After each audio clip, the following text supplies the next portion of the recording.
अलैकुम वरहमतुल्लाहि वबरकातुह।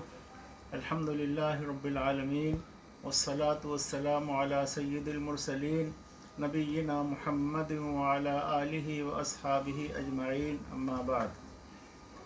बरादरान इस्लाम, पिछली वीडियो में हमने अर्ज़ किया था कि इस वक्त में लॉकडाउन की सूरत में हम तमाम ही लोग घरों में नमाज़ पढ़ने का अहतमाम कर रहे हैं अपने अपने घरों में। तो रमज़ान की आमद है, तो नमाज तरावी के सिलसिले में ये बताया गया था कि अपने अपने घरों में सभी लोग नमाज तरावी का अहतमाम करें। तो पिछली वीडियो में ये बात बताई गई थी कि अगर घर में कोई बच्चा नाबालिग है और वो हाफिज़ कुरान है या ज़्यादा कुरान उसको याद है तो वो इमामत करा सकता है। आज की इस वीडियो में हमें ये मसला अर्ज़ करना है कि कुरान करीम तरावी की नमाज में क्या मुकम्मल करना ज़रूरी है। तो इस सिलसिले में अर्ज़ ये है कि नमाज तरावी में कुरान करीम मुकम्मल करना ज़रूरी नहीं है। शरई एतबार से जो हिदायत हमें मिलती हैं किताब व सुन्नत में वो ये हैं कि क़ियाम लंबा होना चाहिए और उसमें जितना कुरान करीम पढ़ना आसान हो उतना कुरान करीम पढ़ा जाए। अब सूरत हाल ये होती है कि घर में कोई हाफिज़ नहीं है या जो अफराद हैं उनको कुरान करीम थोड़ा ही याद है, तो वो क्या करें। तो दो सूरतें उसकी हो सकती हैं। एक सूरत तो ये है कि आपको जितना याद है उसे ही आप पढ़ लें और उसे ही दोहरा भी सकते हैं, यानी एक रकत में आपने जितना पढ़ा है उतना ही आप दूसरी रकत में भी पढ़ सकते हैं। इस तरह आप अपने क़ियाम को लंबा कर सकते हैं। दूसरी सूरत ये है कि अगर कुरान करीम मुकम्मल करना ही मकसूद है या ख्वाहिश है, तमन्ना है, तो आप कुरान करीम में से देख कर भी नमाज तरावी में तिलावत कर सकते हैं। शरई तौर पर इसमें कोई हरज नहीं है, क्योंकि हम सब की माँ उम्मुल मोमिनीन आयशा सिद्दीक़ा रज़ियल्लाहु ताला अन्हा के ताल्लुक़ से सही बुखारी में इमाम बुखारी ने तालीक़न इस बात को ज़िक्र किया है कि उनके ग़ुलाम ज़कवान उनकी इमामत करते थे और वो कुरान करीम में से देख कर पढ़ते थे। सही बुखारी में ये 692 नंबर की हदीस से पहले इमाम बुखारी रहमतुल्लाह अलैह ने बाब मुनक़िद किया है, बाबू इमामतिल अब्दी वल मौला वकानत आइशतु या उम्मुहा अब्दुहा ज़कवानु मिनल मुसहफ़। बाब है ग़ुलाम की और आज़ाद किए हुए ग़ुलाम की इमामत का बयान। और हज़रत आयशा रज़ियल्लाहु ताला अन्हा की इमामत उनका ग़ुलाम ज़कवान कुरान देख कर किया करता था।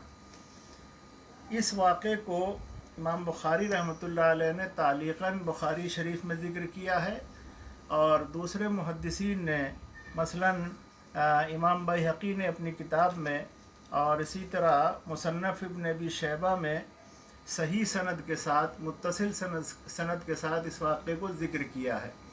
आप जानते हैं कि अम्मा आयशा रज़ियल्लाहु ताला अन्हा का इल्मी मकाम कितना बुलंद था। वो अपने वक्त की बहुत बड़े आलिमा, फ़ाज़िला और फ़क़ीहा थीं। उनका ये अमल हमें इस बात की इजाज़त देता है कि कुरान करीम देख कर नमाज तरावी में पढ़ा जा सकता है। और उनके दौर के किसी एक सहाबी ने भी उनके इस अमल की मुखालिफत नहीं की। बाज़ हज़रात ने कुछ रिवायात, कुछ आसार सहाबा का ज़िक्र किया है जिनमें हज़रत अम्मार बिन यासिर, हज़रत सुवैद बिन हंज़ला और हज़रत अब्दुल्ला बिन अब्बास के आसार का ज़िक्र किया है। और उनमें हज़रत अब्दुल्ला बिन अब्बास के असर में है कि हज़रत उमर ने इस सिलसिले को मना किया और इसको बुरा समझा है। लेकिन ये आसार जो हैं एक भी बसनद सही साबित नहीं हैं। इसके अलावा आपने ताबईन में हज़रत इमाम इब्न शिहाब ज़ुहरी का नाम तो सुना होगा। इब्न शिहाब ज़ुहरी अज़ीम ताबईन में से हैं और अपने वक्त के बहुत बड़े आलिम व फ़क़ीह हैं। अल्लामा इब्न क़ुदामा ने अल-मुग़नी में اور تیسری صدی ہجری کے عظیم محدث و امام محمد بن نصر مروزی نے اپنی کتاب قیام اللیل میں اس بات کو لکھا ہے کہ سئل ابن شہاب عن الرجل یؤم الناس فی رمضان فی المصحف قال ما زالوا يفعلون ذلك منذ كان الاسلام كان خيارنا يقرؤون في المصاحف۔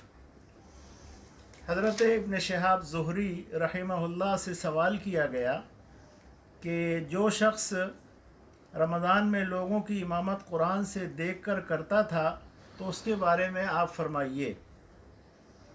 تو امام زہری نے فرمایا کہ جب سے اسلام آیا ہے اس وقت سے وہ لوگ جو ہم سے بہتر تھے قرأت قرآن مجید سے کرتے رہے ہیں۔ امام ابن شہاب زہری رحمہ اللہ نے اپنے جواب میں جو الفاظ ذکر کیے ہیں وہ ہیں کانا خیارنا یقرؤون فی المصاحف، یعنی جو ہمارے بہتر لوگ تھے، یعنی ابن شہاب زہری یقیناً بہت بہتر انسان تھے، عظیم عالم اور فقیہ تھے، محدث تھے۔ انہوں نے اپنے سے بہتر لوگوں کا ذکر کیا ہے کہ ان کا یہ معمول رہا ہے کہ وہ قرآن مجید میں سے دیکھ کر پڑھتے تھے۔